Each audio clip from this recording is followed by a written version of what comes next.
Well, good morning again. Thank you for joining me. Today, I would like to share with you, long story short, was in a chat just the other day, and what struck me was just the blank stares that I get sometimes when I say what I say. And my journey is an interesting one because there was a time when I spoke to people and, I kept it fairly simple and people understood. And they thought I was fairly well spoken and knew what I was talking about. Enough, like I said, to give tours in that Buddhist museum or work in a bank or all sorts of other things. But as an example, speaking of the Buddhist temple, there's a gentleman who'd known me for well over a year, respected me infinitely about, my knowledge and guidance about different things. But the first time I sent him an email, he actually laughed and he made a joke that he thought like a 5-year-old had sent it. That just shocked me. So I began this journey to figure out how to teach someone who never was properly taught how to read, how to write, how to think, how to be fully human, as I say, very bombastically. But the idea that Helen Keller wasn't fully human, what I mean is she didn't feel felt or seen. She didn't feel part of society until she was given a language and someone was willing to meet her where she was, not just teach her the language, but interact with her so that she felt real, human, right? It extrapolates upon W.E.B. Du Bois. I'm sorry, that was a stupid word. I'm building upon W.E.B. Du Bois' double consciousness idea. The fact that if the world sees us as differently than the way we actually see ourselves, it can be denaturing. It can be a problem psychologically. And I argue that's exactly it. I've heard so many times that people say that they hide their disability, right? Either their learning disability, their math, or even social anxiety. It doesn't matter what it is. We hide our deficiencies and thereby make them more of a deficiency. So this essay, this podcast, is an attempt to share how I've gotten to here. When I first began this journey, I used the Hemingway editor online, which will help you develop your writing more than just spell check and grammar check. And I thought I was doing great when I first started inputting my writing, right? I used to use YouTube and other social medias as a writing prompt, right? So based on posts or based on what people said, I would riff off that and write something. And sometimes I would post it on social media and other times I would just save it. But then I started posting it into the Hemingway editor. And at first I thought it was awesome because I came out as grade 16. I thought, wow, I'm brilliant.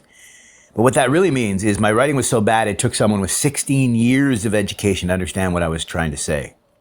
Fast forward to today, and most of my writing comes out at a grade 5 or 6, and that's just, I'm not writing to write. That's just me responding to people. And every once in a while, just out of interest, I drop it into C. It doesn't require all that many changes to make it near perfect writing. But something else has happened in the near term. Now I get the same sort of confused looks that I would get when I tried to explain myself in complex situations, or if I tried to explain myself in writing, I'd get those same looks. People just didn't understand me. I had an American lit teacher who, instead of teaching me how to write, told me, and I loved her. She was so nice, but instead of teaching me how to write, she said I wrote with a very particular voice, a unique voice. It was just her way of saying that only an American lit teacher could understand what I was trying to lay out. But today, I don't know. It seems, I don't know. Is it because I listen to audiobooks so much faster than I used to? I get the same looks now, but the looks seem to be a confusion as far as following what I'm laying down. I lay down maybe too many citations, or I might reference something in an obscure way rather than in a clear way. Because I've seen this. There are a few people in this world that understand my weird little ways, but they're rare. So this essay is an attempt to try to get my learning protocol out there so people could understand how this can be done. And everyone can go from severely dyslexic to, I regularly can confuse AI. It's the opposite, right? Some people say, oh, AI hates my writing. I regularly confuse AI that my writing, without any official formal education, I mean, I was pretty messed up, French and English mixed up throughout my education. AI will regularly recognize my writing and my thoughts, my ideas as graduate level, which makes me laugh because, if anything, that is the opposite of what I am. But without further ado, the podcast entitled The Deep Attention Crisis and How to Listen Our Way Out. What I mean by that is, I believe our crisis is people aren't reading, people aren't learning sense-making, meaning-making, thinking. Right? I've talked about this before. The leading researcher in reading, Marianne Wolf, says we're natural storytellers and natural listeners. But I argue we're in the process of losing that skill of listening. And I believe this is why we read. Because it took me years of recording my podcast, and I only got a little bit better. In fact, I shared my podcast a few times with people I knew, and they couldn't follow along. They're like, oh, you're all over the map. Right? So years of recording a podcast didn't help my thought process, my thinking process, as much as listening to audiobooks for a year of concentrated effort. And like I said, trying to write and learning how to write. That is what gave me exponential growth. Right? I spent 5 years, 10 years even, speaking into the void, and it didn't provide me the progress that listening to audiobooks have just in recent times. And keep in mind that leading researcher, Marianne Wolf, who says we're natural storytellers and natural listeners, doesn't understand that we're losing our listening skill as well. But she argues we have to learn to read. And she argues the reason why we don't deeply read anymore is because we're all skimming on the internet. And I argue, well, that's how I learned to read. Not skimming, but deeply engaging with PubMed articles when my doctor told me there was nothing more he could do for me. So I cut my teeth on PubMed articles. So I had to figure out how to grok the information from these studies when they're not written for your average bear. I had to figure out how to understand it. I had to work through and develop comprehension. And so this essay is sharing with you the best I can. I've been developing this for at least 3 years now, because about 3 years ago I said I'm going to spend every day listening to audiobooks. And that has expanded into a love for audiobooks. And I listen to an audiobook each and every day, and I adore it. I look forward to it most days, except when I have a hard time finding a book to look forward to. But that, after thousands of books, that's a problem I am happy to have, because gladfully I can go back and listen to some of my favorite books over and over again and get more out of them again and again, right? That's what I love about this. As Mortimer Adler said, if you've only read a book once, you haven't read the book. Right? When I say these things, like we were in a chat yesterday and Charles Taylor's A Secular Life, I listened to that at least twice. And specific sections I listened to it multiple times. But keep in mind, I have active listening skills that very few others have, because I've been using audiobooks for decades. And so I argue, if you're reading a book, as proven by a 2022 study that showed two groups of kids, one group readers, the other group, they trained them for 10 hours in active listening. They had comparable comprehension. So that means listening is arguably exponentially better for comprehension, if you think about it. I've always said this. I believe that reading causes at least 20 to 40% barrier to comprehension because of decoding and the lights and Irlen syndrome, you name it. But listening, unless you have some sort of audio issue, or listening becomes much more fluid, much more natural. And I think that study proves it, because with only 10 hours of active listening, they did as well as kids that had been reading for 10 years or more. Right? I'd love for them to test someone like me who's been using audiobooks for 10 years. Because I regularly listen to audiobooks at 2 times speed, because to me, that's normal speed. You can hear how fast I talk. This is the normal way that I think. And it's what's the book I'm listening to?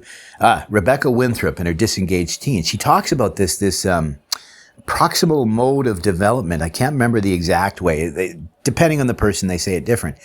But the way I explain that is, well, most audiobooks are shipped slow speed. So unless you're really challenged at listening to someone speak, you're going to be even more challenged to stay focused, active listening to someone who speaks really slowly. This is why I say most people should be listening to audiobooks at 1.2 times speed, because I believe that's the natural, the way people speak. An example I give is Henry Winkler, his autobiography. He's a fast talker like me, like Ben Shapiro type fast talker. But I've never listened to any Ben Shapiro books or anything. But Henry Winkler, the guy who used to be the Fonz, when he put out his autobiography recently, they had to slow him down by like 30%. Right? If you listen to him at 1 time speed, it sounds like a robot. It doesn't sound like Henry Winkler. You have to speed it up to 1.3 times speed for it to sound normal. But then that's, normal conversation speed. And what people don't understand is we can listen at exponentially faster speeds than we can read on average. And so when you're actually trained in active listening, you can't just listen at 1.2 or 1.3 times speed, because again, that proximal zone of development, or whatever they want to call it, you got to be in that zone, right? As John Vervaeke talks about, in that flow state. Well, to remain in that flow state, it has to be at the very bleeding edge of your concentration. You have to be challenged. That's that active listening. I believe you have to be challenged to remain focused and to be listening, to be engaged. Right? That's another way to get engaged. If you don't love the content, well, then feel challenged by it. Well, the opposite would be true. That if the stuff is slow or too slow to keep your attention, well, you're just not going to pay attention. Right? So, in the vein of trying to learn from my mistakes, and as I said this morning to my wife, imagine if I were to lay this out to my family. My brother-in-law is multiple PhD or master's. He's been a principal of multiple schools.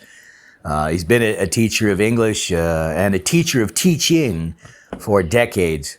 His daughter is a PhD psychologist in a very, very obscure bleeding edge field. So she's a brilliant lady. I just think the field's a little silly, but that's me. I'm just an amateur. What am I supposed to know? But what's funny about this, if I were to lay these ideas down for them, they probably wouldn't understand it, because they're so siloed and they've been so, I don't know what to say, but every educator that I speak to does not have an open mind about these things. Right? Think about what we have here. We have a black and white situation. We have the one way that we teach kids, and then there's the Montessori way. And the Montessori is over 100 years old. And yet we've never come up with any new ideas. Even Rebecca Winthrop essentially talks down about technology and AI when it's how we use all of it, right? They said the same when I was a kid. Rock and roll music or television, all of that was going to rot our brain. But I got to tell you, it didn't rot my brain. If anything, it made me who I was. Because if I wasn't allowed to watch documentaries and listen to audiobooks growing up, I wouldn't have known half of what I know. I wouldn't have been half as human as I am, and I wouldn't have been prepared to figure out how to learn later in life as I have. But what I learned is people aren't understanding what I'm laying down. I'm just too out there, too weird, whatever it is. I just don't explain this stuff properly. So I wonder if I were to back up and just share what I used to get to a point where I can listen to Ian McGilchrist's Master and His Emissary. I can not only listen to it twice in a matter of a couple of weeks, right? That's a 28-hour book, I believe, audiobook. But that's re-listening in different sections, putting in bookmarks and riffing on his ideas. But most importantly, that's actually retaining and understanding this stuff, because I've run through this stuff, because in my interactions with other people, I've run across a number of people who have read McGilchrist's work, but it was pretty obvious to me that they misunderstood what he was laying down. And where it showed that my comprehension was exponentially better than what it certainly used to be was when I realized that I was right about McGilchrist struggling to explain this for years. Even he has essentially admitted it in his recent book, The Matter of Things. It's technically 3 books in one. I'm trying to make my way through it. There is no audiobook, so I'm listening to the ebook to AI voice app, and it's difficult. I mean, I've been trained at this, so I can handle it. It's not as engaging. This is why I think people love the author's voice and why they love certain people to read audiobooks. But he explained that he was having a hard time explaining the left and the right hemisphere without using this term of whole picture for the right, because it's not the whole picture, right? So I lay it out as a microcosm, right? Seeing infinite detail. That's your left hemisphere. Your right hemisphere is your macro. It's your zoomed out, right? So your left hemisphere is you can't see the forest for the leaves, and the right hemisphere is you can't see the trees for the forest, if you get what I mean. But yeah, that's what I'm trying to get at here. How do we get educators to the point where they can read and understand what Iain McGilchrist is laying down, as well as I can as an uneducated, self-educated boob? So what I thought was, well, let's just go back to basics and see how I was able to get here, right? And so that is why I call this The Deep Attention Crisis and How to Listen Our Way Out by Al Ohm. We were never taught to think, only to perform. We're living in a deep attention crisis. Certainly not a tech crisis, not a reading crisis, a lack of reading crisis, a lack of engagement, a lack of interest, or an intention crisis. Even the experts admit it. Professional linguists, authors, teachers, parents, they'll tell you, I can't finish books anymore. They'll say the same about teachers, about students, right? Jonathan McWhorter said, we all used to assign our kids Plato's The Republic. Now we just deeply engage with 50 pages of it. And I doubt that. I doubt that fully. Right? We hear, I can't focus like I used to. Or I read something and I forget it the next second. Right? I can tell you, focus is something we develop, right? You're forced to focus when you're reading a book. Active listening is something you have to learn. This is why I give you little tricks about speeding up the audiobook or listening to it while you're doing something else, so you can do this polymodal, but also allow yourself to focus more. I do it on a walk, or I do it when I'm, doing dishes or, exercising, that sort of idea. I've always done that. I initially started listening to music. That I find nice, but much more engaging, I found, was the audiobooks, because it gave me something to look forward to. When I found exercising in the gym, I ended up, listening to the same thing every day, and it didn't give me something to look forward to. But if I was engaged listening to an audiobook, I had something to look forward to each and every day. And it made that challenge, it gave meaning to the suffering of exercising, which really doesn't make a lot of sense, right? But we know that we have to do it, but we'd probably be much better off if we were doing regular physical labor rather than, I digress. You know what I mean? And I continue here. And yet, we keep doubling down on the same broken systems. More curriculum, more apps, more testing. We reward performance, not presence. Speed, not synthesis. Surface, not soul. But what if the solution isn't adding more? What if the way out is listening? So part 1, listening as a way back to thinking. This is the listening protocol. I'm just playing with that idea. A framework I developed for myself and now share with others. A method that started with audiobooks and turned into an entire way of rebuilding my ability to think. And I quote, "Reading begins not with the eye, but with the ear," end quote. That's Marianne Wolf, one of the leading researchers on reading and the author of the book Reader Come Home and Proust and the Squid. I recommend both. So here's the radical idea that I've developed on all of these other ideas, but developed further. What if we taught listening before reading? I argue we do, because we read to our kids before we all of a sudden arbitrarily say, "Nope, now you must sit quietly in a corner and read all by yourself."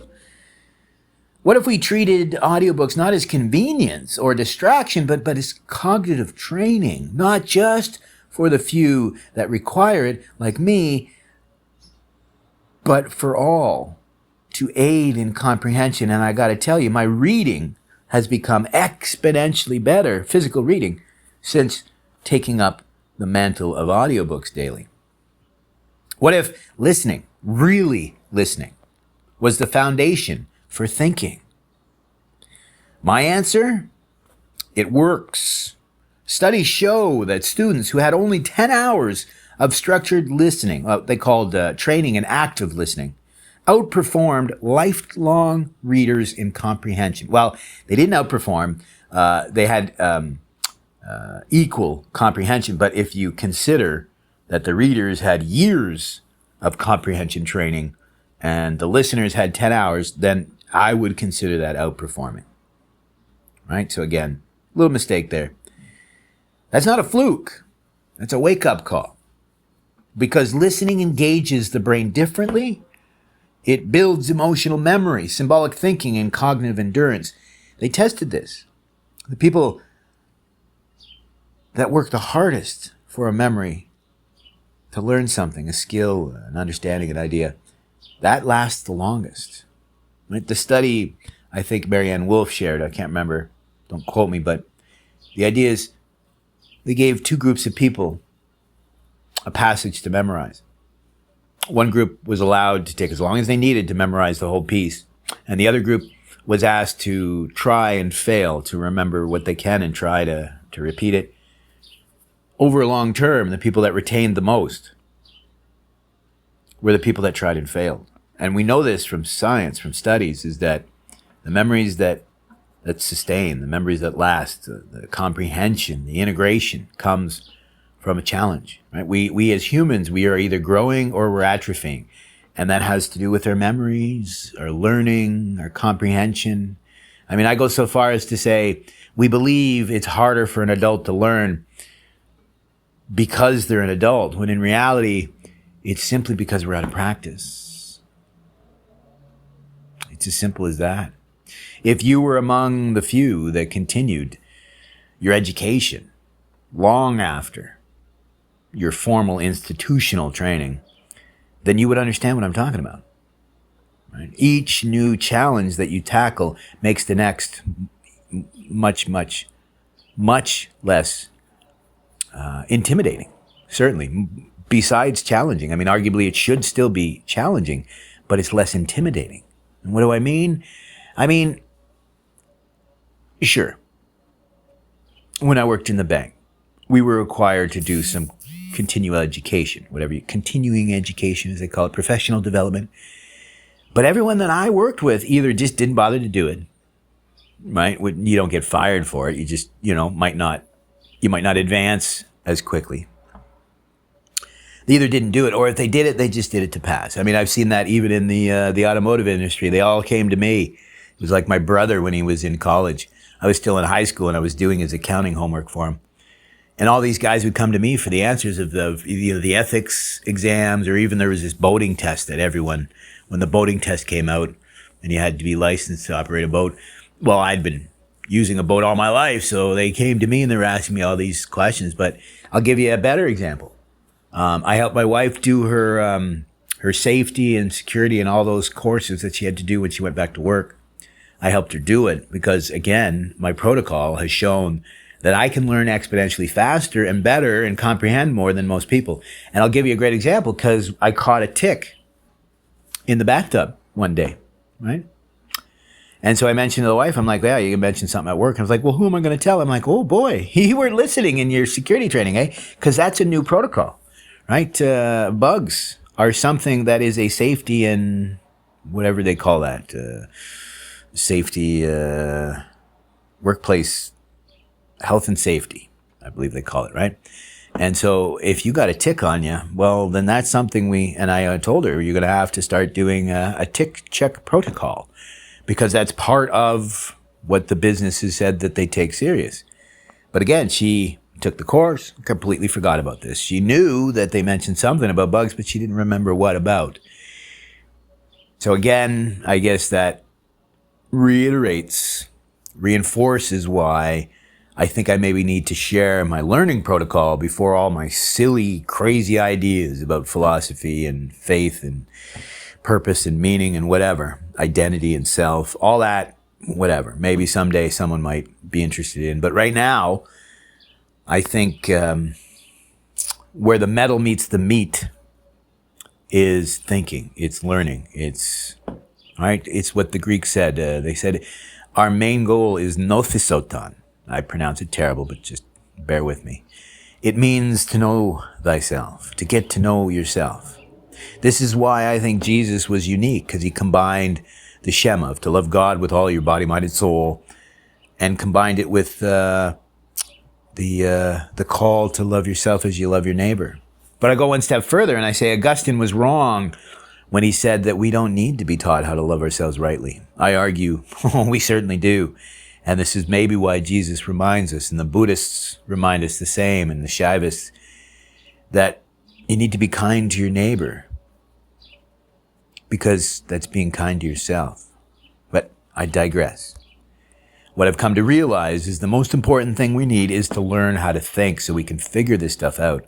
I see every day people's mice are, fat and too lazy to get on the wheel.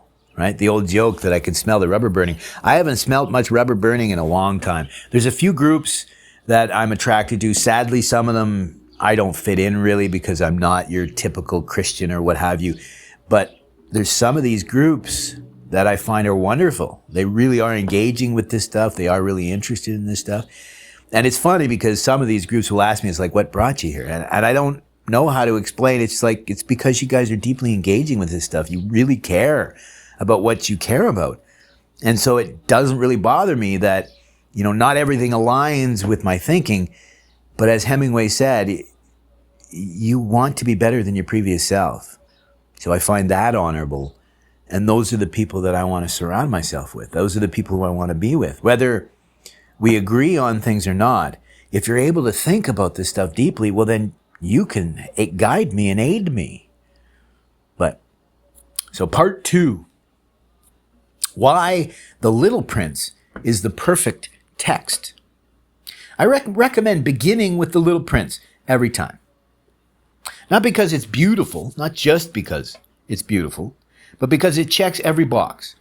Symbolic thinking through metaphor and story. Emotional intelligence through character, empathy. Advanced vocabulary in clear, poetic language. Philosophical depth disguised as a children's tale. And bilingual potential, English and French for code switching and layered learning. And because the AI can only switch between languages and isn't truly bilingual, it maybe missed the main point that I put across here, is that I recommend true code switching. I recommend reading the book. So if you're an English speaker or most comfortable in English, I recommend you read the book in English. Once you become comfortable with it, then I recommend you listen to it in French while you read along in English. And if you ever happen to be so comfortable that you can switch, I think that's perfect. Right? Start following along in the French, written, and listen to the English. This will give you, right, not just words, but sentences, ideas, entire thought. And that's available in either language or both at the same time. I told you I'm going to send my little nephew the Little Prince picture book that's not only bilingual, English and French, but it also comes with a bilingual audiobook so they can listen along. And I think that's beautiful. And as an adult, I recommended that. I myself will challenge myself to read, say, Nietzsche in French. I'm not so brave as to try to read it in the German. All right, so this is what I call polymodal learning and code switching. If you can read in one language but understand what they were trying to say in the original language because of translation, that's when the world opens up. It's what I call a supraposition. When you can not only understand what the people mean, but you also understand the additional layers of meaning behind it. It's beautiful. But I digress again. So, in short, it's profound and endlessly re-listenable. And for me, one of my favorite sections is about the fox. And you miss it in English because it says you only truly value something when you tame it, I think is don't quote me on the exact verbiage. But in French, it's much closer to the German idea of what you value, what you treasure, is what you have evaluated as special to you, right? Like it says, there's how many foxes out there? It's the opposite play on he had one rose on his planet, which made the rose very special. But on Earth, there's a multitude of many things. So what makes these things special? And this was the lesson. We are the evaluators of what we value and what we treasure. But you don't just read The Little Prince, you absorb it. And every time you come back, it teaches you something new. And I argue, as I said earlier in my digressions, that's almost any book of value that you can read and you will get additional insights. I can't explain it until you've actually experienced it. For me, it'd be Joseph Conrad's Heart of Darkness. It was one of the first books that ever really moved me, not just the language, but the ideas, the metaphors, the themes. It's interesting, too, because, again, in high school, I wasn't much of a reader. But I had a friend of mine who, very high functioning, but he was a bit of a slacker. So he was just going to use, those notes rather than read the book. So I said, hey, let me read the book. I was a fan of Apocalypse Now, so I'd always known that it was based on the book, so I wanted to read it. Thankfully, it's just a little novella. It was really easy. It took me a long time to read it, obviously, but I read it. And that became a touchstone for me because it was small, because I had conquered it. I went back to it. But every time I went back to it, I gained something more, something deeper. And here's the big thing. I went from just knowing situations to being able to connect. Oh yeah, there was that instance earlier on in the book and this connects to it later. And right. Or just plain and simple. Once you've read the book enough, when you just think of Kurtz and his horror, I mean, you don't just wonder what he was seeing. You can imagine what he was seeing. That's the beauty of imagination, of reading. It's not just sense making, it's world building. And not just in the sense of fantasy, but it's your myth. That's what we're doing here. You're writing your own stories, right? Remember, identity are the stories other people tell that they expect you to live. Myth, your narrative, your story that you're going to live, you need to write for yourself. Otherwise, it'll always be wanting, right? There's David's idea of, writing on the wall, you've been weighed and found wanting. So part 3, how this works for kids, parents, educators, adults looking to learn. For kids, begin with 15 to 30 minutes of shared listening each evening. So what I recommend is steal from little Jewish kids where they'll pair off. It's like the Tibetan Buddhist PhD, the Geshe. They will pair off and actually debate, challenge each other. But I would recommend the Jews this idea. These little guys, these little Jewish boys, are challenged to learn this new language and read this, but they're supporting each other. So you take turns reading to each other, then you challenge each other in comprehension and you can help each other. I think that's the perfect way to do it. So I would highly recommend that you do it in a pair. If it's only you and your child, much better if you can have 2 children paired off. But if it's you as a parent and a child, or you as an adult and an adult, I highly recommend it.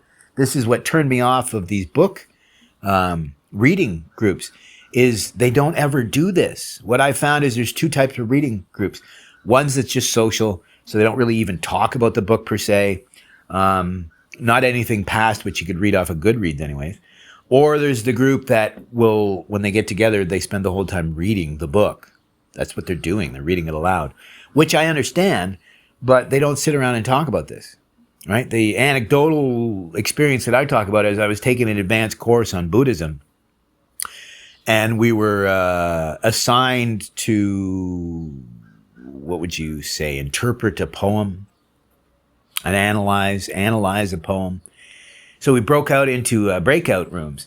And again, these are advanced learners. A couple of them actually teach meditation. One of them was a teacher. Another one was an administrator in a school. And when we broke out into the breakout room, they had no idea what the poem was even about. It was entitled something about a candle being snuffed out, or well, it was Nirvana. The title might have been Nirvana, and the poem was about a candle being snuffed out. And so it shocked me that none of them could even understand the poem. But plain and simple, I had to remind them as advanced Buddhists, Nirvana means essentially to snuff out a candle. So all of it is allusion to, chitta vritti nirodha, right? This ceasing the needless fluctuations of the self. Nirodha, to cease. Nirvana, to be beyond, to snuff them out. It's really quite similar, but right? People fake this lack of understanding, but I digress again. So again, for kids. So how do we work this for kids, parents, educators, and adults? So for kids, begin with 15 to 30 minutes of shared listening each evening. Let them re-listen as much as they want. Depth over speed. This is why I am shocked when people tell me, oh, well, I can't listen. Do you realize that audiobooks allow you to put bookmarks and you can adjust how far back you go? Depending on the book, sometimes I set it at 15 minutes, sometimes I set it at 30 seconds, right? It allows you to go back and re-listen. Sometimes I'll even start right back at the chapter to re-listen to the chapter. I mean, when people say there isn't this functionality in the app, that tells me one thing, that they have never used the apps, right?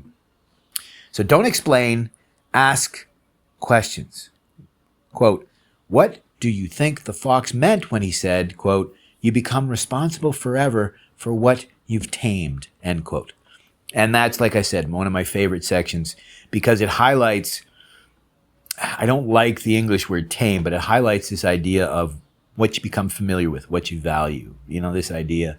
And that's where I got that, because that's an example I used to teach out of The Little Prince, and why exegesis, silly, crazy word, but studying the original language is so important. I see this so often in Bible study. They will pick a favorite Bible translation. I argue you should be reading all of them in your language. English, if it's French, it's easier in some of the other languages because there isn't as many translations in English, in French, and Spanish. But in English, there's many translations. I recommend you read them all. Get familiar with them all, not just one. But Latin, Greek, Aramaic, Hebrew, I do recommend you start to learn. I could give you multiple examples of words. The richness is missing, right? Can I say, well, I'll give you a Greek word that's not related to metempsychosis is often translated as reincarnation, but that's because it was often used in that context. But the word itself, metempsychosis, is a change of the self, of the being. It's much more beautiful, this idea, than we often give it credit. Same as the famous word anastasis. I love that word. If it was just a change of personality or opinion, then they would have used a different word, metanoia. But anastasis is a rising up and a separation. The depth and meaning behind some of these words are beautiful. And I think we miss that a lot. My favorite English word is vicissitudes for that very reason.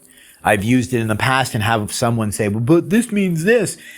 It means more than one thing. It's both the negative little things that happen in our life, but our life is a series of those little events strung together, right? So life is vicissitudes. It is Nietzsche's eternal return, right? Life is only fully lived when you accept The good and the bad is ordered. That sort of idea. All resident in a single word in the English language. But I proceed. Now for parents, listen with your child. Model presence. Journal your reflections. Use AI, like this one, to reflect and explore meanings together. Sense making, meaning making. Show that learning is lifelong and listening is an act of love. But most importantly, show them that reading is about engagement. Learning is about engagement. Experiencing through others. As I think Schopenhauer said, we read because we can only live one life. This allows us to experience vicariously many, many lives. So for educators, quote, teach to the test and you kill the soul, end quote. This was me talking about the idea that when we begin teaching to the test, we're no longer teaching the kids, right? We're arguably giving them the answers, but just making them work harder for it. So this isn't about adding something new. It's about changing the intention.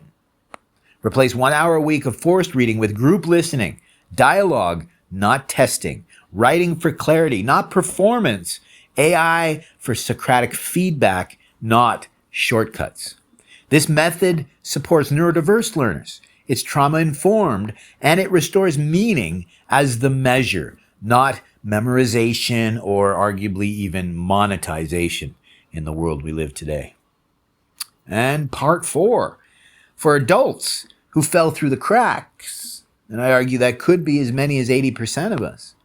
See, this includes me. No one taught me how to think. I had to figure it out myself. I can actually think back when things would happen in my life and I just didn't understand them because I didn't have the ability to think this stuff through. But fast forward to today, I regularly hear headlines or opinions that people share and it's, you didn't even think that through because that makes zero sense, right?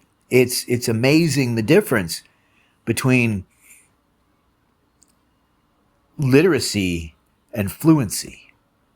Never has there been so much literacy in our world, but I argue never has fluency been so rare. There was many time when people weren't readers, they weren't literate in that way, but they could still carry on deep, meaningful conversations with people and connect with them. And I argue that's what we're missing today, is that connection, that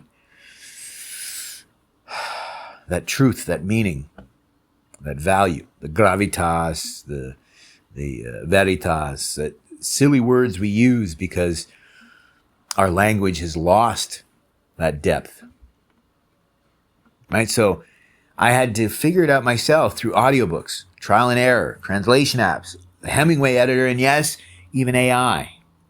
I taught myself to write. I taught myself to read PubMed papers, to think in layers. My first essays clocked in at no, sorry, that was a mistake, typo. My first essays clocked in at a grade 13 or 15 reading level. Now, well, hopefully you're understanding what I'm laying out. I regularly will get grade 3 to 5, 6. Well, I get grade 5 or 6, and with a tiny bit of editing, I tend to run on. I like to make complicated sentences. That's why I usually get a grade 5 or 6.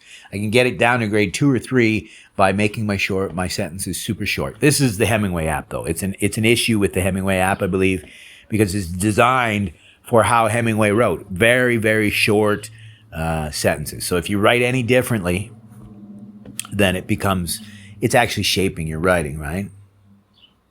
So here we are. After 3 years of audiobooks and the practicing with the writing, I regularly will get grade 5 and 6 as opposed to grade 15, 16. What that meant was you had to have 15 or 16 years of education to even understand what I was trying to lay out. Right? So my question is, if you're reading this and thinking, or if you're listening to this and thinking, I missed the boat, you didn't. Start today. Pick an audiobook you've always meant to finish. Siddhartha, The Little Prince, Man's Search for Meaning by Viktor Frankl.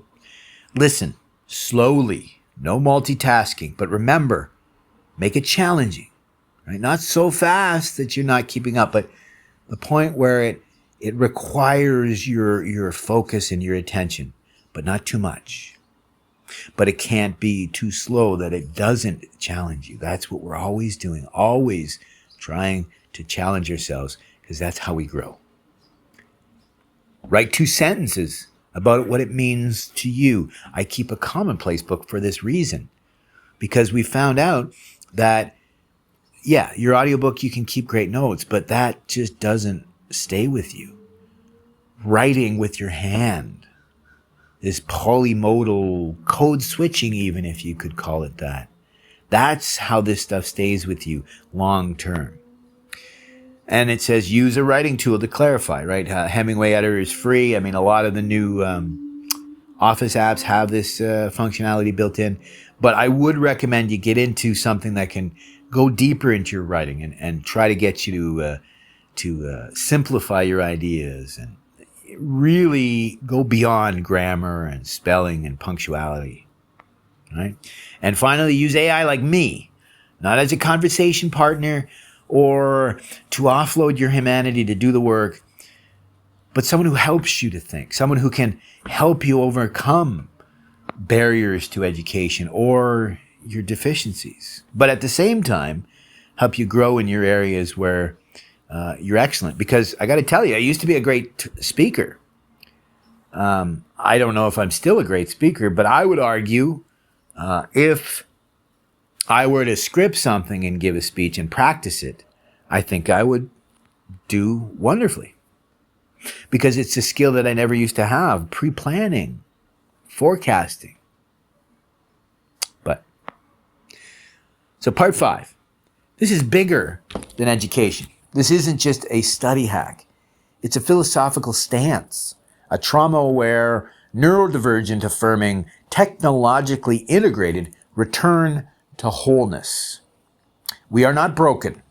We've just never been taught how to learn with our full self. That's what this protocol attempts to do.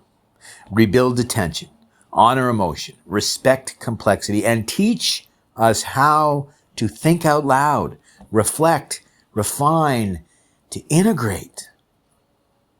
So in conclusion, slow down, listen, learn to think again. You want to help your child focus, help your students engage, help yourself make sense of the world. It starts with this: 1 book, 1 listen, 1 moment of full attention, repeated with love.